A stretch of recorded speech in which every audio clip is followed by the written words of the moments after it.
Olá, sejam bem-vindos, estamos começando mais um programa direto do Bfly Minas Centro. Sim, essa é a 11ª edição do Café com Prosa, esse evento maravilhoso organizado pelo Undime, com foco na educação, na gestão pública, principalmente dos nossos 853 municípios que compõem o nosso país, Minas Gerais. E ao meu lado está ele, Guilherme Goulart. Purus, é muito município, gente.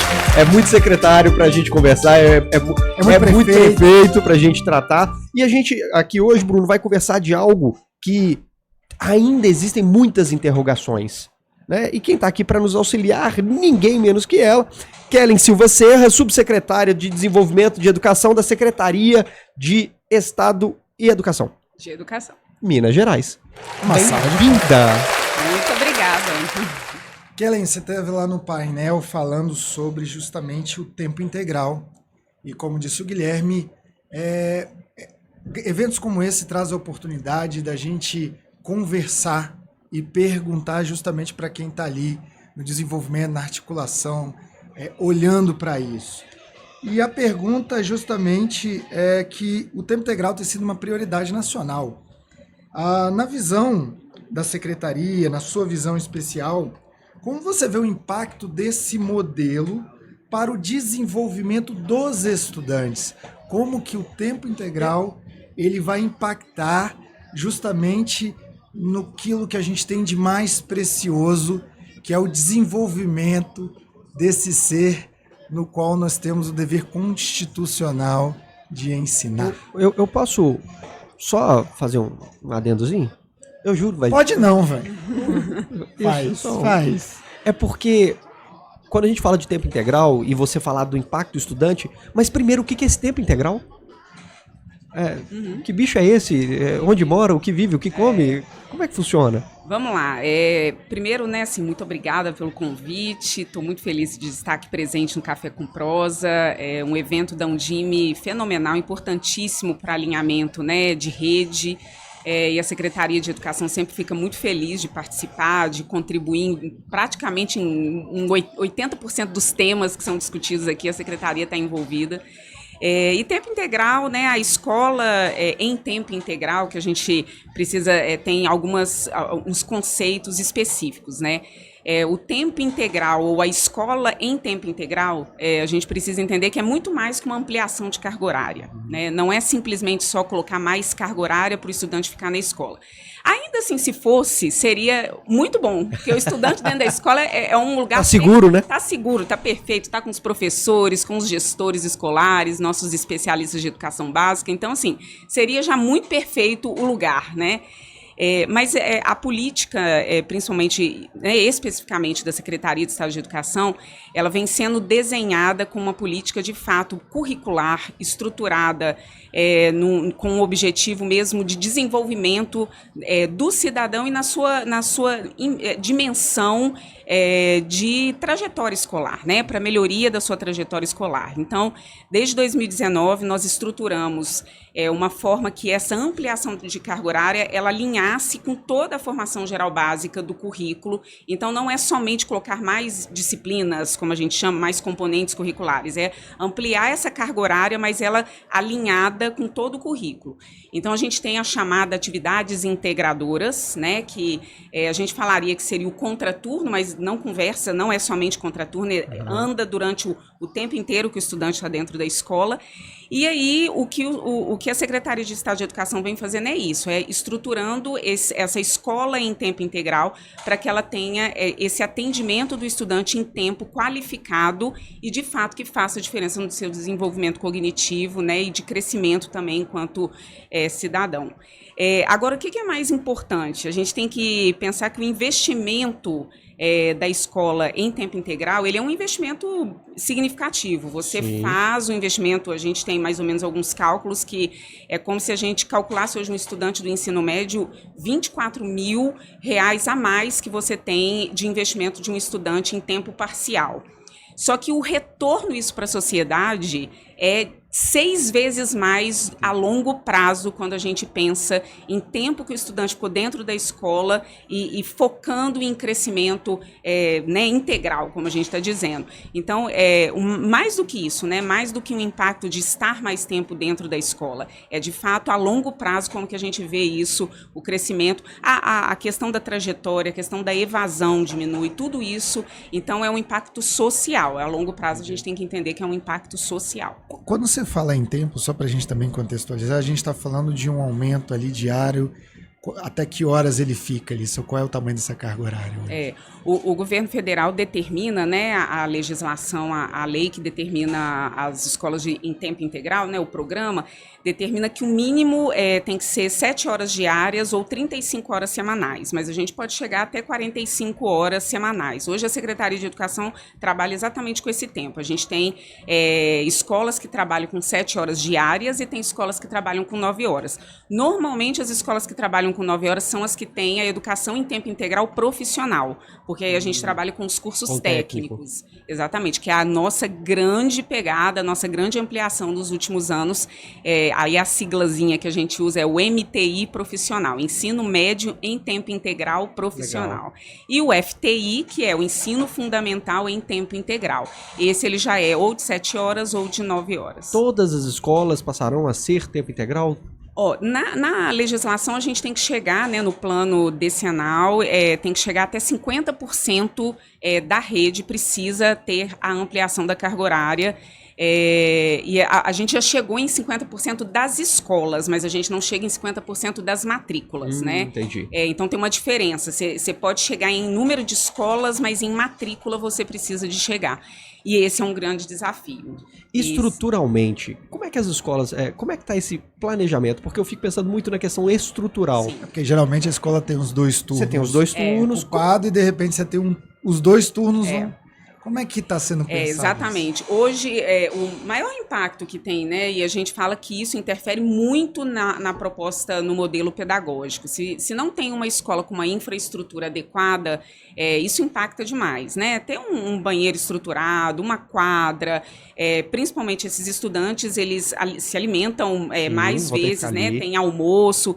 Então, o investimento, né, que as secretarias fazem nos últimos anos primeiro, a gente tem um padrão de escolas, né? O ideal, o desejável. Então, tem esse padrão que a gente tem que olhar para a estrutura da escola e fazer a manutenção. Porque a escola também, ela precisa dessa manutenção. Então, de fato, você precisa ter um mínimo de infraestrutura para garantir...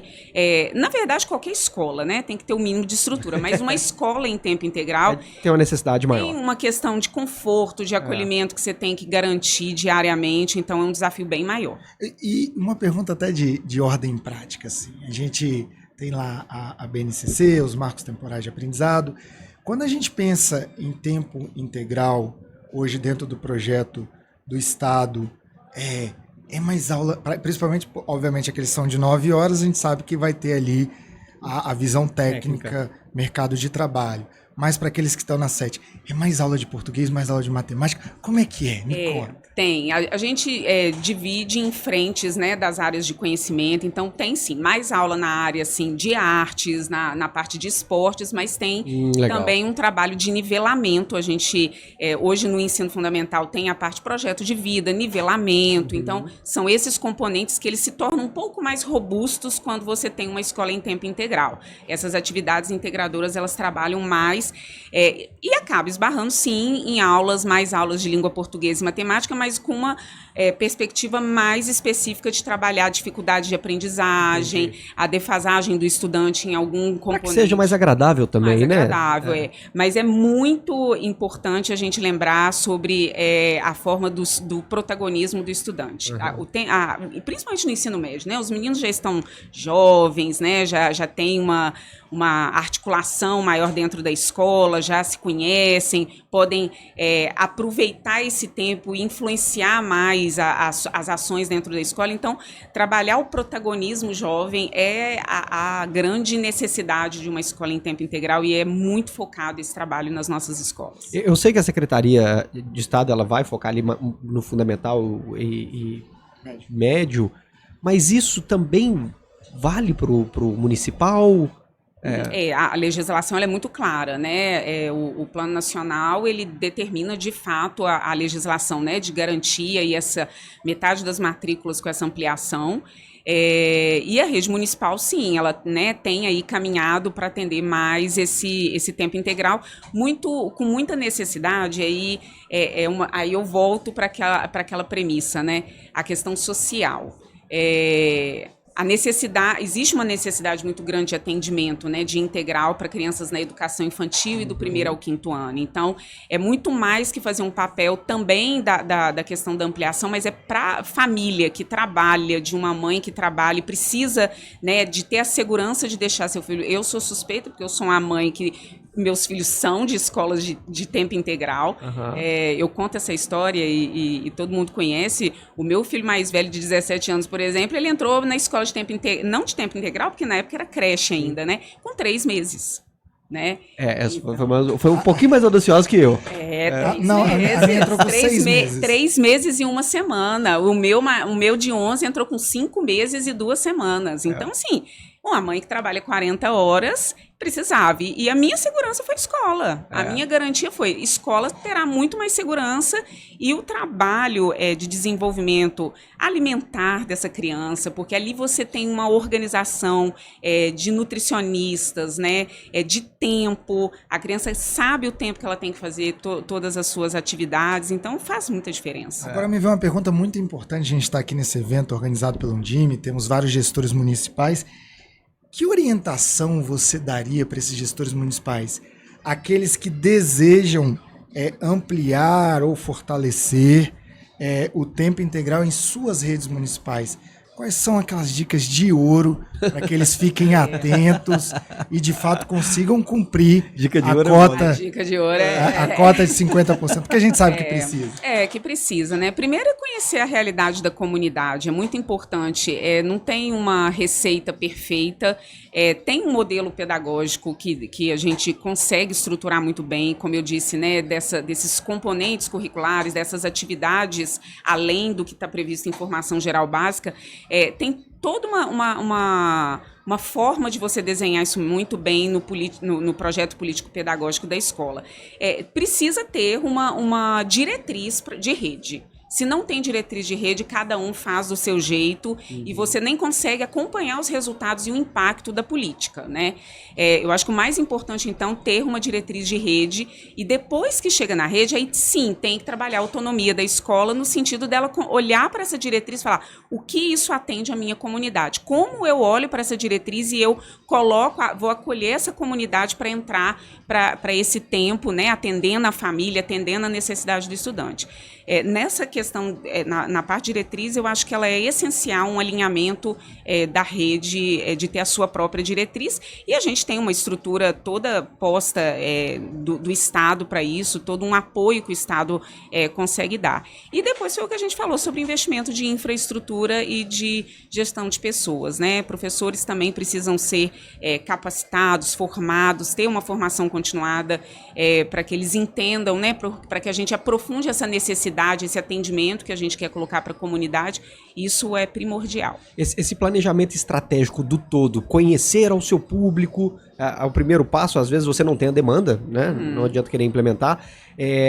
Mas a secretaria, ela ajuda na construção do planejamento estratégico do município? Ela faz através do regime de colaboração, né? E aí o RENAPET, que é um trabalho que a gente faz do próprio programa de tempo integral do governo federal, tem esse trabalho de articulação. Então tem um articulador estadual e um articulador municipal que faz esse trabalho de acompanhamento, podendo levar todas essas diretrizes, dialogar essas diretrizes. Existe todo esse trabalho com o regime de colaboração. Muito bem, meu amigo. Sensacional, senhora. Chegamos ao final de mais um episódio feito para você, dirigente municipal de educação, que precisa cumprir com essa cota e está com dúvidas ainda.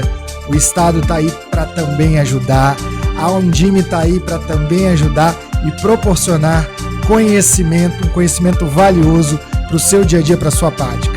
Fique com Deus, obrigado por acompanhar a gente em mais um episódio. Lembre sempre, o boss tá on. Valeu!